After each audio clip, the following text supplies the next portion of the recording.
இந்த 2000 ரூபாய் 2500 ரூபாய் ஸ்கீம் வந்து மக்களுக்கு ஒரு நன்மை கொடுக்குதுன்னு வச்சுக்கலாமே. அவங்க வந்து செலவு பண்றாங்க, சேமிக்கிறாங்க. ஆனால் வந்து அது தற்காலிகமானது. இந்த ஒரு ஸ்கீம்னால வரக்கூடிய ஒரு நன்மையை விட தீமை தான் ரொம்ப ரொம்ப அதிகம். எனக்கு தெரிஞ்ச வரைக்கும் வந்து மகனோ மகளோ வந்து கவர்மெண்ட் ஜாப்ல கூட இருப்பாங்க. ஆனா அவங்களுடைய அப்பா அம்மா இருப்பாங்க இல்லையா, வயசானவங்க, அவங்க எல்லாம் வந்து வாங்கிட்டு இருக்கிறாங்க. நல்லா தான் இருக்கிறாங்க, வேலைக்கு போறாங்க, அவங்க எல்லாம் வந்து வாங்கிட்டு இருக்கிறாங்க. இந்த மாதிரி தகுதி இல்லாதவங்களுக்கு இந்த 2000 ரூபாய் 2500 ரூபாய் கொடுக்காம அந்த ஒரு பணத்தை மக்களுடைய அத்தியாவசியமா தேவைப்படக்கூடிய சில துறைகள் இருக்கும்.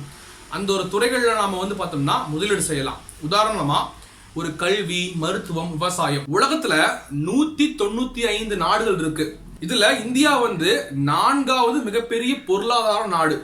ஆனாலும் இந்தியால வந்து 12வது முடிச்சிட்டு காலேஜ் போற மாணவ மாணவிகள் வந்து 16ல 4 பேர் மட்டும் தான் போறாங்க. 10 பேர் வந்து பார்த்தோம்னா வீட்டுல வந்து காலேஜுக்கு பணம் கட்ட முடியாது. அந்த சூழ்நிலை அவங்களுக்கு இருக்கிறதுனால தான் அவங்க வந்து போக முடியாத நிலைமை இருக்கிறாங்க.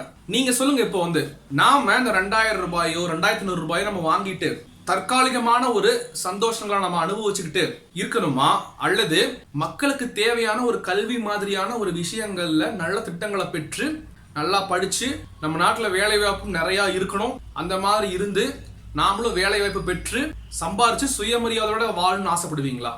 நீங்களே யோசிங்க.